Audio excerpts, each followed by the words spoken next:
그 사상근무제를 도입하는 거는 어떤 그 사무직에 있는 또 아니면 어떤 그 기업의 그 한정된 건지 아니면 큰 기업, 큰 입장이든지 간에 다 적용이 되게 짜여져 있는 구조인지 그게 궁금하고요. 제가 지금 드리는 말씀은 근무 시간이 지금 8시간 근무에서 4시간, 6시간 다시 줄게 되면 충분히 아까 뭐 6시간, 근무 시간이 6시인데 실제 일하는 시간은 뭐 3-4시간밖에 안 된다 이렇게 얘기하시는데 병원 같은 경우에는 저는 이제 정신과 운동에 오래 공부를 했기 때문에 그런 경우에는 24시간 돌고 있단 말이에요. 그러면 아예 이제 뭐 병원 간호파트에서는 지금 현재 3교대를 돌고 4교대 돌고 2교대 돌고 이렇게 분야별로 이렇게 하고 있는데 거기에도 과연 적용이 가능한지 그게 궁금합니다. 질문을 말씀드릴게요. 병원이라든지 아니면 개인 택시를 운영한다든지 네. 그다음에 아주 거대한 시설 자금을 투자하는 공장 같은 경우는 8시간 가동했던 호흡이 운영이 안 돼요. 병원도 왜 24시간 가동을 해가지고 왜 상대를 유지해야 되느냐? 꼭 환자 때문이 아니라 거기에 들어가는 의료기기의 가치, 거기에 좀 투자가 굉장히 부담되기 때문에 운영하지 않으면 안 돼요. 그래서 심야에도 뭐 수술해야 되고 또 급한 환자는 수술 안 하면 안 되고 이런 어떤 것이 복합적인 문제에서 병원 같은 경우에는 사상적 문제가 필요 없을 정도로 앞서서 진행한 거죠. 그 다음에 저희가 이 자료를 만들어 보니까 커피숍이 왜 저렇게 계속 무집성이 생기나 제가 분석해 보니까 보는 8시간 운영하는 게 아니라 12시간 28시 16시간 가까이 운영을 해요. 또 편의점은 왜 계속 늘어나느냐 거기도 24시간입니다. 근무시간 긴 데는 망하지 않더라고요. 8시간 준수하는 중소기업은 정말 쫄딱 망할 수 있어요. 그래서 이제 이런 계산을 계속 추적해 보니까 정말 5일 근무제는 OECD가 만든 사기구나라고 할 수 있습니다. 이 완벽한 무한 경쟁 시스템을 만들고 조성하는 데는 5일 근무제가 어마어마한 노하우를 갖고 있는 빈부차이를 만들고 그 다음에 강대국과 아주 약속을 영원히 분리시켜버리는 도저히 따라올 수 없는 경제 강국으로 위상으로 높일 수 있는 그런 어떤 사회적인 제도가 5일 근무제에서 나왔구나는 것을 저는 파악을 했습니다. 실제 그런 자료가 언급한 게 있어요. 일본을 하도 말 안 듣고 일본이 경제 강국으로 넘어가니까 5일 근무제 칼을 걸었습니다. 일본에서. 그래서 일본이 좀 잃어버린 20년이 사실은 노령한 문제가 아니라 5일 근무제 도입하고 난 뒤부터 가라앉히셨어요. 저희 나라도 5일 근무제를 통해서 빈부격차가 커진 겁니다. 그렇죠. 잘 계산해보세요. 5일 근무제를 통해서 일자리 창출한다고 하는 것은 사기예요, 사기. 4일 근무를 통해서 3일 동안 공간을 비워놓고 일자리 창출하자 사기입니다. 왜냐하면 기업은 4일 근무제를 도입할 테니까 생산성을 맞춰야 수출 경쟁을 가져간다. 그래서 세금을 지원해달라. 시설비를 지원해달라고 해서 막대한 자금을 지원받아서 생산성 향상을 위한 자동화 시스템을 투자해요. 거기다 투자해놓고 나이가 뭐하고 퇴직한 사람 다 내보내고 신입을 안 뽑아요. 그래서 5일 근무제는 결국 뭐냐면 일자리 감소를 시켰지 일자리를 증가시킨 게 아니에요.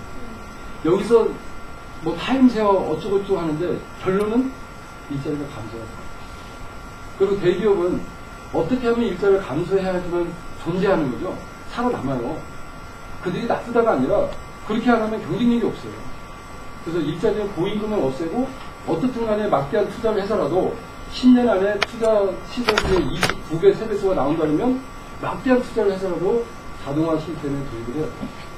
여러분들이 맥주 시장 한번 가봐요. 옛날에는 근무했던 직원이 100명이었다면 지금 한 2명만 어슬렁어슬렁 돌아다닙니다.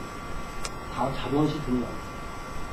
그래서 이 5일 근무제는요, 정말 경제 대국으로 넘어가지 못하는, 탑을 넘어설 수 없는 저개발 국가는 거기서 침몰한다. 굉장히 위험한 얘기입니다. 근데 그걸 안 하면 OECD 가입을 안 시켜주고 경제 지원을 안 해요. 그래서 소련도 그 경제 지원을 받아서 사회적인 시설을 투자하고 내가 업적을 자랑하고 그리고 재임을 도전하는 거죠. 그래서 내가 그런 돈을 가져와서 우리나라도 OECD에 가입을 했고 국제원전을 받았다. 그 시점은 누가? 내가 했다. 내가 나라를 위해서 이렇게 큰일 했는데 나를 다시 한 번 더 강제시키는 거 당연한 거 아니니까? 라고 선거운동을 하기 위한 권력자의 추종자는 5.19 문제를 도입을 해요. 나라를 망하든 말든. 근데 우리나라도 굉장히 위험에 처해 있는 거예요. 그래서 빈부격차가 굉장히 심해졌는데, 제가 먼저 지난번 소위에서 발표했듯이 저희가 먼저 사회주의만 발랑해봤죠. 실천해봤더니 이 3일 공간이 가슴 한쪽이 뻥 뚫린 것처럼 아깝더라고요. 그렇죠. 바람이 힘 들어가고 막 나가면 썰렁하는 거예요, 그냥. 이 가치에 대해서 발견을 하게 된 게 사회주의를 실천 한번 해보십시오. 개인적으로. 그러면 이걸 그냥 놔두지 않아요. 이걸 통해서 공간을 밀폐한 것이 사실은 돈 있는 사람들이고 권력자들이고, 가난한 사람은 공간이 없는 것 뿐이에요. 공간만 있으면 내가 하고 싶은 일을 하고 얼마든지 도와줄 수, 내가 도전할 수 있다는 거예요. 그럼 복지비가 없을 거예요. 복지비가 없는 사회가 진짜 복지지, 복지비를 많이 쓰는 국가가 복지는 아니에요. 사회근무제는, 사생근무제 아까 질문 내용에서 정말 열심히 사는 사람은 안 망하더라. 근데 5.19문제를 순서하다 보니까 망하기가 쉽더라. 그래서 병원 같은 경우에는 현재 8시간 근무에 3교대인데 저 조직이 빨리 하루 6시간 근무제 4교대가 돌아가야 돼요. 그와 마찬가지로 모든 기업이 따라가게 되어 있고요. 이것이 과연 어떤 업종만 하고 어떤 업종을 못하는 거 아니냐라는 우려를 하고 계시는데, 만약에 공무원들도요, 저 인적 자원이 100% 5일 근무에 있지 말고, 야, 4일 근무할 사람, 3일 근무할 사람 해서 인건비는 똑같이 주더라도, 제가 볼 때는, 자동화 시스템, 인터넷 시스템이 잘 되어 있기 때문에 충분히, 3일 근무제도, 지금 5일 근무제 인원 중에 한 10%에서 30%만, 10%에서 20%, 30%만 3일 근무를 돌리고, 기존 인적 자원은 4일 근무를 돌린다고 한다면, 대한민국은 너무 빠른 속도로 4일 근무제가 실현될 거고요. 모든 기업이 아마 제가 보는 견해에서는 불가능한 기업은 제가 볼 때는 이미 하고 있기 때문에 안 되는 거고요. 대기업은 다 하고 있어요. 이미 그 시설을 아낌없이 활용하기 위해서 열심히 하다 보니까 대기업이 된 거예요. 그걸 도전을 안 했기 때문에 중소기업은 없는 거예요. 그래서 대기업이 기존의 사무실도 사장근무제를 도입한다면 부동산 가치, 활용 가치가 너무 커서 안 할 수가 없고요. 부동산이 대기업이 하면 중소기업이 안 따라갈 수 없고요. 국가가 공무원이 한다면 안 따라갈 수 없고요. 그래서 그러니까 우리나라 기업의 50%만 사장근무제를 실현하면 안 따라갈 수 없는 구조가 나와요. 그리고 그게 부작용이 있다 하더라도 감내해도 국가적인 차원에서 너무나 엄청난 이익이 나오기 때문에 그거를 부정적으로 보는 사람이 점점 없어지는 거죠. 그래서 이제 만약에 문제가 있는 기업이라면 어떤 문제를 지원하더라도 어떻게 해결하면 된다라는 가치를 발견했기 때문에 문제가 되지 않을 겁니다. 다른 질문 가지고. 지금 사상 문제를 제가 제주도에서 가져가시고 자기가 아주 관심 있게 들었어요. 원인 말씀드렸지만 우리가 지금 저는 학교에 근무를 하고 있기 때문에 주 5일 근무제를 2010년서부터 학교 현장에서 하고 있거든요. 그래서 우리 수업은 국민공통 과목 외에 수업 일수와 출석 일수가 수업 일수와 출석 일수라는 수업 일수와 출석 일수라고 하는 그걸 준수해야 됩니다. 그래서 학교 현장에서는 그거를 주 5일제가 되면서 따지려 가고 상당히 커리큘럼도 조정을 하고 수업 시간도 조정을 하고 있어요. 그래서 이 4.3 근무제를 하게 되면 가장 먼저 학교 현장에서도 커리큘럼 조정이라고 수업 일수, 출석 일수 이거를 제가 제주도에서 생각을 했어요. 정말 어떻게 할 것인가. 그래서 2010년도에 주 5일 근무제를 할 때 홍보를 하기 위해서 교육부에서 학교에 먼저 주 5일제를 커리큘럼을 도입을 해가지고 법정 수업 일수를 줄여가면서까지 학교에 실시를 했어요. 실시를 해가지고 이제 초중고 대학까지 실시를 해서 홍보가 그렇게 갔거든요. 근데 4.3 근무제를 하더라도 학교 현장에서 커리큘럼과 수업 일수와 출석 일수제를 도입을 해가지고 해냈다. 근데 주 5일제 수업을 하면서 학교 현장에서 느끼는 거는 학부모님들 저항이 굉장히 컸습니다. 토요일날 애들은 어떻게 그렇게 관리하느냐. 지금 공부해도 우리가 떨어지는데 일주일에 2번씩 쉬어가지고 어떻게 국제 경쟁력과 학습 능력을 교환시킬 것이냐에서 한번 이제 바꿔봤습니다. 근데 4상 유무제를 했을 경우에도 이제 수업 이수와 출석 이수 이런 그 수업 기준제도 변형을 해야 되고 또 학부모들의 설득 이것이 크다고 보거든요. 30시간이나 이런 분이 교육적인 파트에서도 이게 가장 먼저 그 시도를 해야 될 거야. 아마 그게 홍보가 효과가 알겠습니다. 그런 거죠. 생각을 지금 교육계의 가장 큰 맹점이 졸업을 해서 내가 하고 싶은 일을 못 찾고 있는 게 맹점이죠. 그렇죠. 사상근무제는 하고 싶은 공부를 할 수 있고 내가 원하는 직업을 찾을 수가 있어요. 그래서 현재 갖고 있는 교육의 시스템이 사실 혁신을 이루어질 겁니다. 그래서 다양한 교육이 생길 것이고요. 폐기화된 교육 시스템을 안 하죠. 그리고 이 시대에 필요한 새로운 학습을 만드는 거죠. 지금은 시스템화되어 있는 100년 전부터 가르쳤던 학습을 계속 가르쳐주고 진화되지 않는 고사되고 있는 학습 시스템을 계속 유지하고 있죠. 그래서 일자리를 못 찾아가는 거예요. 그래서 사회 발전에 비해서 학문이 발전되지 않고 그냥 점수 따는 학습으로 마무리가 되기 때문에 사실 그런 어떤 교육보다는 사상근무자가 되면 일자리가 너무 많이 들어가요.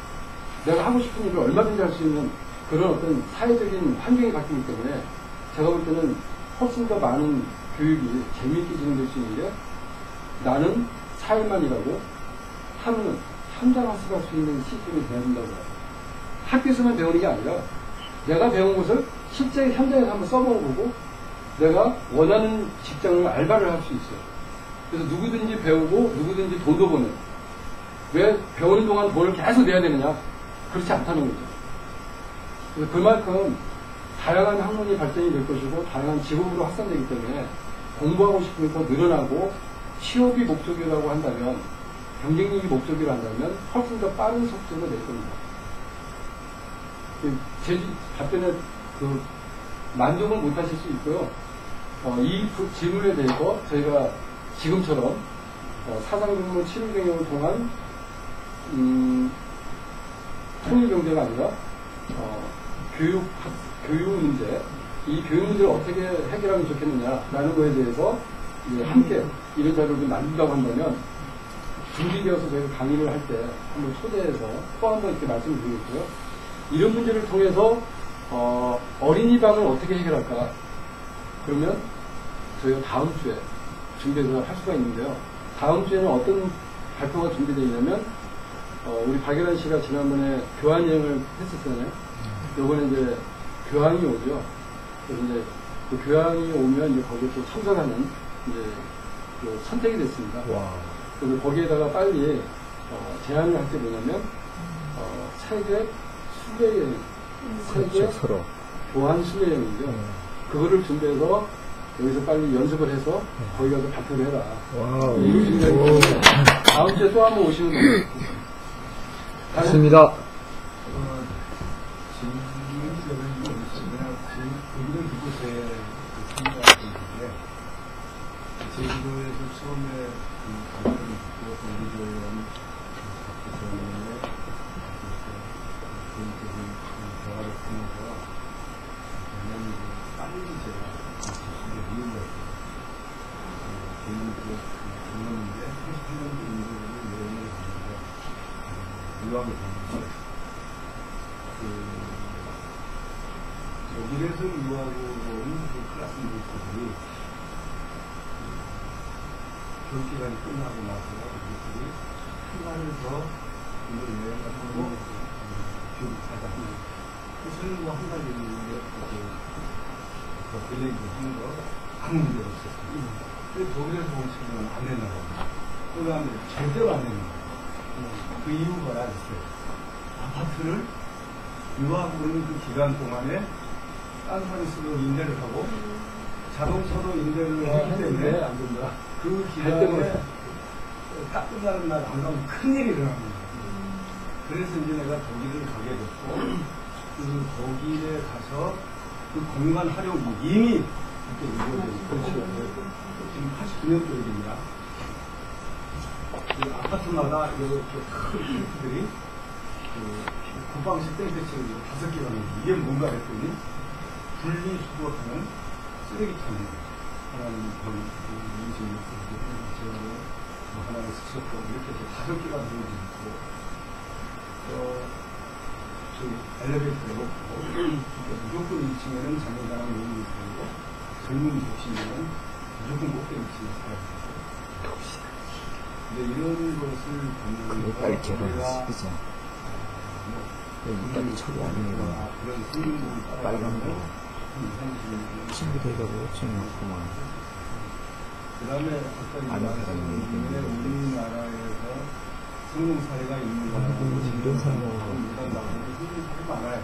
이건 아니고. 실험만 받고. 그런 거고. 그 대표적인 게 대학이거든요. 공정한 거 빨리 처리해야지. 세계에서 우리나라만 요새기 돈도 안 주고 못 주잖아. 특수대학원이 많은 대학이죠. 대학원은 그 평생교육은 사회교육은 그리고 대학이 관심 있어. 대학원 돈으로 따로 대응을 해줘야지. 기관만 있고 대학원만 있고 저도 대학원 소속인데 대학의 빈 공간을 이용해서 대학원 수업을 다 하고 교수들 중에서 수업이 또 남은 교수들을 좀 연도가 있는 사람들을 임명해서 대학원 박사학위를 하니까 유두 공간을 활용한 것이 바로 대학과 대학원의 지금 후속체제. 거기다가 특수대학원으로 학교에 지금 쏠쏠한 수입을 올리고 있습니다. 만약에 대한민국에 이런 특수대학원을 없애버리면 대학 운영이 안 되죠. 교육대학원이라든지 금융대학원이라든지 지역사회 개발대학원이라든지 거기에서 사회복지사를 막 쏟아내나고 무슨 사회교육 전문가를 쏟아내고 해외에서 한국을 평가하는데 한국은 앞으로 망한다라는 견해가 있고 앞으로 잘 된다는 견해가 있는데 망한다는 견해는 너무 빨리 성격을 터뜨렸고 너무 임금이 올라갔고 성격 쪽을 정사하지 않고 너무 화려하고 허다하고 흔들리려고 하지 않고 이런 것들인데 앞으로 한국이 다시 일어난다고 보는 견해 중에 하나가 뭐냐면 특수대학원입니다. 나이 든 사람들이 오늘이 저녁에 끝나고 나서 방구 치고 술 마시는 게 아니라 전부 특수대학원에서 공부를 하고 있다는 거예요. 그런 것을 봤을 때 이미 이 공간 활용은 이루어져 있었고 일단 24시간 편의점이나 24시간 식당이 생기면서 새로운 문제가 생겼어요. 보통 식당들이 저녁에 문을 닫으면 그 공간은 종업원들이 잠자리게 됩니다.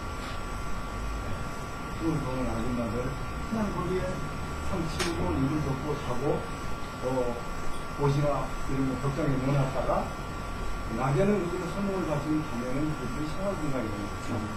그러다 24시간을 하니까 그분들이 갈 곳이 없는 거예요. 그래서 생긴 것이 도시업입니다.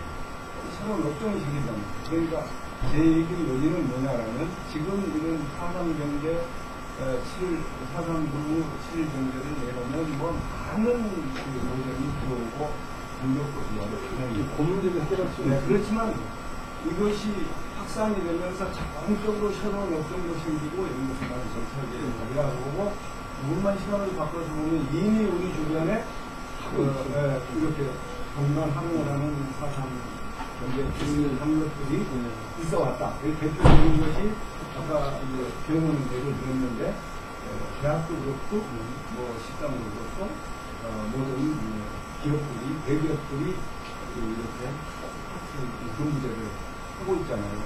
그러니까 저는 이제 거기에서 한 10여 년부터 생각한 게 뭐냐면 사실은 이 법이 문제라는 거예요. 법이라고 우리를 보호하기 위한 제도임에도 불구하고 그 안식일법이 그랬듯이 원래 안식일법은 이제 그 일주일에 한 쉬라는 사람이 사람이었는데 나중에는 이제 그 법을 여기서는 법률재판을 통해서 뭐 죽거나 추방당하게 바뀌어버렸듯이 교수님 저를 만날 기회가 많으니까 그래서 얘기 좀 진행하기로 하고 얘기를 하시는데 다른 분의 질문을 받게 되는데 교수님 말씀을 좀 들어보니까 그 대학원에서 지금 현재 그런 어떤 시스템이 잘 굴러가고 있는 이 구조에서 저희가 사상경제를 도입을 하면 사실 대학원생이 되게 좋습니다. 그렇죠. 일하면서 배우기가 너무 좋습니다. 그래서 이게 맞물려만 간다면 사회적인 어떤 변화의 혁신이 이루어지는데 너무 빠른 시간으로 진행될 것 같아요. 열한이도 이제 왜 저희 회사에서 뭐 3일 근무하고 4일 근무하냐, 4일 근무하고 있는데, 목요일하고 토요일에는 대학원에 가고 있어요. 그래서 모든 대학원은 저희 회사 취업이 가능해요. 이거만 보면 돼요. 여러분들이 정말, 이 사람은 키우고 싶다. 이 사람은 정말 하고 싶은 일을 찐한 게 있다. 우리 회사의 경영 티템과 정신을 가지고 이런 기회를 준다면 우리 회사도 도움되고 그 친구도 다양한 산업 현장에서 현장 경험할 수 있는 자기 능력을 한번 동경해 볼 수 있는 이런 기회를 준다면 참 좋겠다는 건 정말 추천해 주시기 바랍니다. 예. 알겠습니다. 여러분들 모두가 함께 추천 해주시면서 함께 해주시면 좋겠습니다. 제 얘기를 마무리할게요. 또 논의가 되겠지만 그래서 제주도에서 얘기를 듣자마자 한나대학을 우리가 접수하자는 그런 알림이 나왔던 것이고 사선주의제와 대한대학이 함께 마무리하면 원명서 위하는 그런 직장을 창출하고 공부도 하고 공부하면서 써먹어서 돈 받는 거. 오늘 여기서 배워서 내일 저기다 써먹고 돈 그러죠. 3일 만에 그냥 내가 강의로 100만 원 줬는데 한 달 만에 200만 원 들어오는 뭐 이런 식의 어떤 티템이 불러요.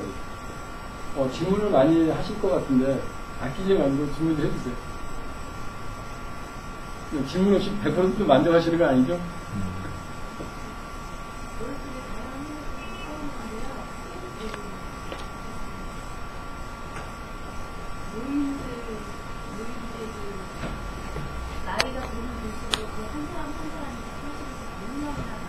그렇죠. 예.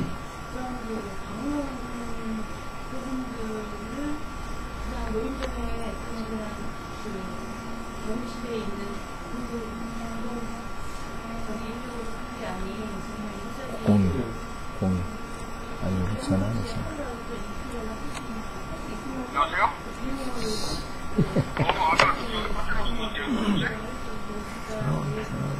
어디야? 죄송해요. 정확히 하기 위해서는 도대체 어떤 일자리를 해야겠다. 그분들이요? 하루 나와서 그거 잠깐 일하고 가는 것들은 도대체 어떤 일자리를 가능할까? 일자리 줘야죠. 네, 거기에 대해서는 이제 스토리를 한번 만들어 볼게요. 한 업종에 자기 전공 분야를 가지고 10년 이상 한 회사에서 근무했다면, 뭐, 나이가 50세 들어와서 10년, 60세가 됐다. 또는 30세에 들어와서 10년 동안 일해서 내가 50세가 40대가 됐다.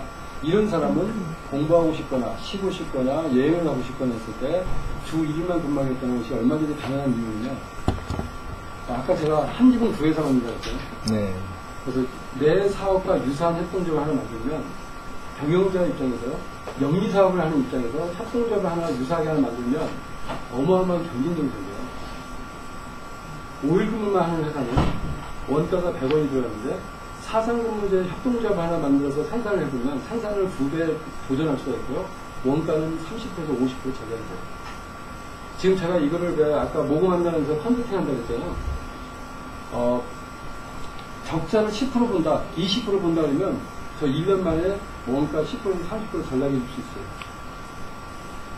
사상근무제 또 하나의 숨어있는 비밀이 뭐냐면 A 프로젝트, 그러니까 A 회사에 소속된, A 프로젝트에 소속된 A팀이 4일 동안 근무한 생산성과 3일 동안 만든 생산성이 저는 1년, 2년 지나면 역전돼요.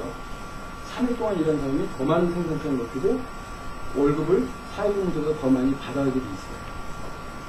왜냐면 내부 경쟁이 있어요. 성실한 구조가 있어요. 그래서 근로자는 내가 돈만 버는 근로자가 아니라 내가 열심히 일해서 연봉을 높이든지 아니면 하루를 더 쉬든지 선택권이 갖는 거예요. 그래서 내가 쉬고 싶은 사람은 더 생산성을 맞춰야 돼요. 그래서 내부 경쟁이 있기 때문에 경영자에서는 전혀 수능화가 안 돼요. 그래서 말씀하신 대로 은퇴자를 내보내서 뺏기면 안 돼요. 이 치료경이 하는 거예요. 이 사람은 어떻든 간에 붙들어야 돼요. 그리고 새로운 일을 하기 위해서 들어온 천년 실력을 그동안 배웠던 노하우를 가르쳐줘야 돼요. 그것만 해도 그 사람의 인건비 40% 정도 되는 수익성이 납니다. 그래서 결국은 어떻게 되냐면 사상근무자 되면 일자리가 늘어나고요. 이 일자리를 나는 선택할 수가 있어요. 그래서 인건비가 올라가요. 굉장한 문제예요. 그래서 이거를 실행하는 기업이 있고 실행하지 않는 기업이 있어요. 그러면 이걸 실행하는 기업은 원가 27%, 20%, 30% 절감을 보전할 수 있고 생산성을 50%, 100% 보전할 수 있어서 그 업종의 1등 기업이 되고요. 이쪽은 점점 매출 떨어집니다. 그래서 이걸 도입하지 않는 기업은 점점 어려워지는 상황이 처해지는 거죠. 그 다음에 사상근무제를 도입하면 인재 확보가 되게 빨라요. 다양하죠. 이 속도에서 이미 끝납니다. 지난번에 설명 드리는 우리나라의 자본주의 검토를 막을 수 있는 좋은 방안이다 이런 생각이 좀 있어요. 그런데 인간의 욕망, 욕심은 더 많이 가지려고 하는 것들, 가지만 가지려고 하는 좀 쓸데없는 것이 보이잖아요. 그 문제를 아예 제가 잘라버릴게요. 그 문제가 어디에서 오냐면 한전된 5일 근무원에서 경쟁하는 습관이 붙고 거기서 패배감과 거기서 네. 막 성취감과 이게 경쟁이 붙어서 불체는 일어나고 꺼지질 않습니다. 근데 사상근무제는 내가 돈이 없어도 하고 싶은 일을 할 수가 있어요. 그래서 돈을 벌 필요가 없어요. 예를 들어서 내가 1억을 투자하면 공간이 확보되기 위해서 그 자금을 만들기 위해서 1년, 2년 노력하지 않으면 그 돈을 못 모아요. 거기서 세월 다 까먹는 거예요, 지금. 저희가 집 한 채 사기 위해서 10년, 20년 세월 까먹는 거 너무 억울한 거예요. 네. 우리 인생을 이렇게 쓰면 안 되죠.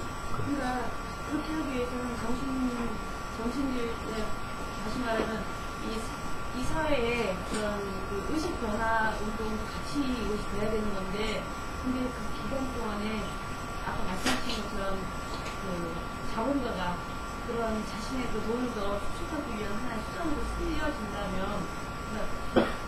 네, 이 아이디어가 글로벌 기업에 넘어가면 안 돼요. 그러니까 제 생각은 그렇다면 어떤 방안을 통해서 정부에서 한꺼번에 그 정책을 뭔가 그 집권자가 한꺼번에 그 나라의 하나의 그 방안으로 정책을 가지고 딱 시행을 하자든지 뭐 그런 것이 저는 이제 이거를 글로벌 기업에 넘어가면 안 되기 때문에 오늘 같은 이런 시간을 안 만들려고 그랬어요. 왜냐하면 그들은 이걸 보면 가치가 무한대로 느껴요.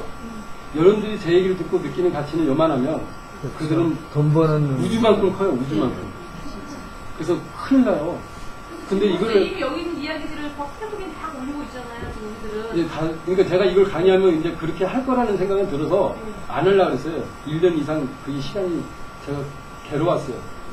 이 발표를 해야 될까 말까. 결국 있는 자는 본능적으로 알아요. 맞아요. 그들은 내가 여러분들한테 하루 종일 얘기해도 요만큼만 이해하는데 그들은 1시간만 들으면 나머지 다 알아요. 실제로 근데 이게요 지금 여기만 하고 있는 게 아니라 하고 있는 데가 몇 군데 있어요.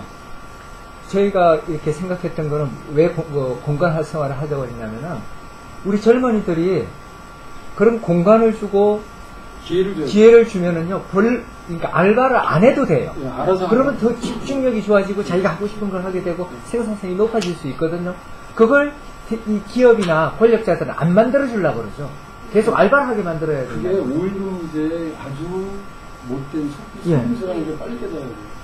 그래서 우리나라가 현재 5일 근무제 이렇게 가다가 일자리 세월을 하자. 그래서 근무 시간을 뭐 플러스처럼 네? 7시간 하자. 그게 6시간 뭐냐면요. 7시간, 6시간 하면서 5일 근무제를 공간에 시행하는 대한 거 확보를 문제가 확실하게 안 돼요. 해야 돼. 그럼 낭비뿐이 한쪽이에요. 내가 지금 그래서 어마어마한 제약입니다. 그러니까 지금 실현하기 위한 그런 공감을 하잖아요. 공감을 하고 이 얘기를 말씀드릴게요. 제가 이거를 발표 안 하려고 했다가 발표를 했잖아요. 왜 했냐면 일자리가 자꾸 없어지고 자살하고 죽는 사람이 너무 많아서 있는 사람이 사상근무제를 글로벌 기업의 사상근무제를 도입을 하더라도 일자리를 만들어줄 거 아니에요. 근데 이 제도를 받아들이면요 그 안에 제 뜻이 지켜나가고 달성할 수 있는 노하우가 있어요. 고민해온 덕이 이제 자신이 있어요. 예. 그래서 만약에 대기업에서 돈을 많이 벌더라도 내가 하루만 일하고 5일을 내가 쓸 수 있다. 부자죠. 네, 이거 엄청난 부자고요. 네. 5일 동안 쉬는 사람들이 모이면 글로벌 기업에서 싸워서 이길 수 있는 시간도 벌어져요. 우리는 돈으로 싸워서 이길 수는 없지만 시간을 모으면 이거는 경쟁력이 생겨요.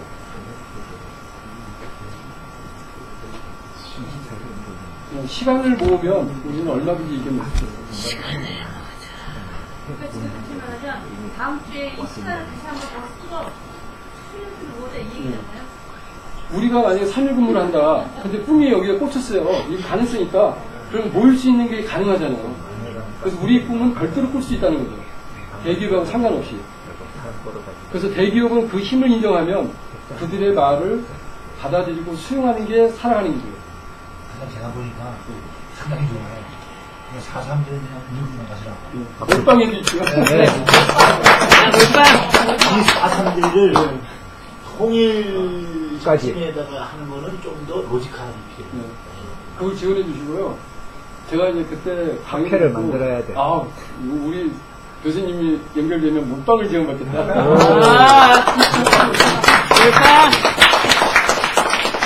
몰빵교 교주님. 우리 저기 10만원 줘버려. 몰빵해. 저는 여러분들이 질문 하나를 만들었고 제가 지금 답을 드리잖아요. 네. 그건 처음부터 사업 아이템입니다. 그러죠. 불만 불만이. 실패한 사업 아이템인데. 아이, 그래서 여러분들 꿈을 다 지원해 줄 수 있는 게 공간 지원입니다. 네. 그리고 개념도 상당히 좋아요. 시간, 공간. 네. 그 네. 저희 이제 이 말씀을 하시니까 공간, 저희 인간. 명함에 시간, 저희 명함에 공간. 돌고래가 있죠. 그게 합쳐서 뭔지 알아요? 돌고래 홍익인간이라. 위에는 5대양을 뜻하고요. 5대주 밑에는 네. 6대양. 네. 그 다음에 꼬리 무지개 뜻은 17가지 색깔인데 일공유라고 얘기해서 이 7가지를 우리는 공유하자는 겁니다. 제가 얘기하는 것은 시간과 공간을 공유하자는 뜻으로 출발했고요. 여기 계신 분 중에 또 한 분이 이제 하나를 맡아줬으면 좋겠어요. 저는 우리 교수님이 직접주사권을 공유하자는 운동가로 바뀌었으면 좋겠어요. 그래서 투자는 할 테니까 제가 치료인재를 통해서 연구비를 지원할게요. 그걸 특허를 받아서 공유로 풀어주세요. 특허를 보면 아니요, 투자비는 제가 드릴게요. 그걸 연구해서 특허를 내고 그거를 우리나라 사람한테 공유해주세요. 외국에는 팔아먹고. 그걸 특허를 내갖고 네. 그래서 결국은 싸움은 어떻게 되냐면 우리의 모든 특허는 한국에서는 무조건 무료야. 오케이. 저작권은 외국에서 받아야지. 그렇죠. 야. 예. 아. 우리가 자금을 만들어서 그쪽으로 밀어줘야 돼요. 그렇죠. 그래야 미국과 싸울 수 이기고요. 맞아. 여기 목표에서 우리가 인구수가 1억 5천 이상 안 되면 일본을 뛰어넘을 수 없어요. 쪽수가 많아야 돼. 절대적으로 필요합니다. 1억 4천이죠. 네.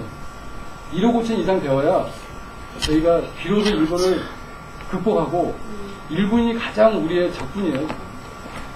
분리 원칙이 뭐냐면 아까 말씀드렸듯이 절대 우리의 통일을 막아야 되고 인구가 통합되어서 경제적으로 일단은 경쟁자가 안 될 수 있도록 거기에 대해서 아주 절단된 정책을 갖고 있습니다. 그래서 우리가 일본을 극복하려면 반드시 쪽수가 필요합니다. 지금 쪽수 얘기는 이제 산업적인 부분에서 그렇고, 지금 SNS 시대에서 본다면요, 1인 미디어 시대 어제 얘기했지 않습니까? 그거 대응하면요, 일본 아니라 중국도 두려워할 게 없는 시대예요. 온라인에 왔다 갔다 하는 그런 홍보성 이런 걸로도요, 금방 사이트처럼 될 수 있는 시대인데, 뭐 그렇게 쪽수에 연연할 필요는 없다고 보거든요. 저는 저 홍보를 제가 요만큼 해드리고. 쪽수는 뭐냐면 이제 네. 소비력이죠. 그렇죠. 소비력이 굉장히 막강한 시대예요. 그렇죠. 중국은 예. 소비력 갖고 성장한 거예요. 그걸 제가 이제 어떤 면으로 봤었냐면은, 우리 뭐 북한 먹여 살리자 그러면서 그 연해주를 개발하자고 하라고 그랬어요. 그런 마인드로 가면요, 늘 당해요. 그렇게 하는 게 아니라, 야, 아프리카 데리고 우리가 다 먹여 살릴게. 그러면 제일 가까운 북한을 먹여 살릴 수밖에 없는 거예요. 괜히 북한만 막 얘기하다가 중국의 놀이에 넘어가거든요. 좀 거대하게 나가자고요. 우리나라 사람들의 그 마음을 피면은 된다는 거죠. 이게 만약에 사상 근무 7일 근무를 동안 국제 경쟁 전략은 무엇이냐라고 풀어주잖아요. 지금 말씀하신 대로 사상 근무 7일 근무로 들어가면 어떤 게 나오냐면요. ODA의 그 자금을 가장 활용할 수 있는 방법이 저개발 비용으로 투자했어요. 맞아요. 그 ODA 자금으로 시설 투자했죠. 우리의 평화 건설도 투자 유치를 ODA 자금에 투자했어요. 그러면 외국에 우리가 투자했을 경우에 우리가 3일 운영을 하고 4일은 그냥 써. 거기가 필요 없습니다. 네. 3일 동안 일해서 나오는 이익이 더 커요. 그래서 금융회사도 이 아이템을 듣잖아요.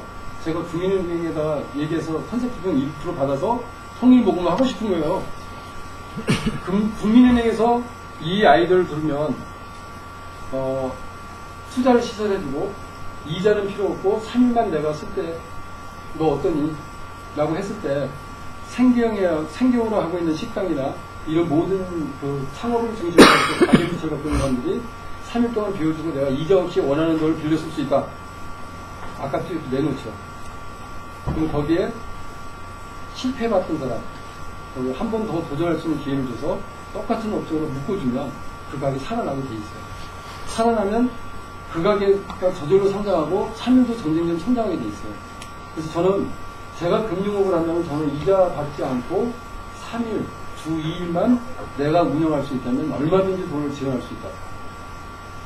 이런 논리도 가능합니다. 그래서 이 지금 현재 그 어떤 그 계산 방법에서 여러분들이 느낀 게 있으면 내 꿈을 수련하는데 이걸 어떻게 가능할까라고 좀 하시다가 막히는 게 있으면 저는 막 언제든지 그냥 연락 줍니다. 질문인데 지금 플랜트를 이제 수출을 하면 청해 개발도상국이 돈이 없기 때문에 내가 운영 20년 하고 죽어갈 게거든요. 3, 4일로 같이 공유하자 그러면 더 쉽게 될 수 있겠다는 거죠. 훨씬 쉽죠. 네. 그 기간에 교류가 되고 그렇죠. 서로 협업이 되기 때문에 그 경쟁력이 굉장히 높아지죠. 동시성이라는 거죠. 네. 그런 걸로 이렇게 좀 도입을 많이 하면 확산이 훨씬 그래서 빠르죠. 한 가지 질문을 하면 꼭 그거를 실현할 수 있도록 제가 만들어 드릴 테니까 내가 하고 싶은 거에 대해서 문제점 하나를 질문해 주시면 제가 답을 10가지 드릴게요. 와우. 질문해 주세요. 네. 그럼 다 같이 시사를 가질까요? 네. 네. 사진 한번 찍어야 돼, 사진.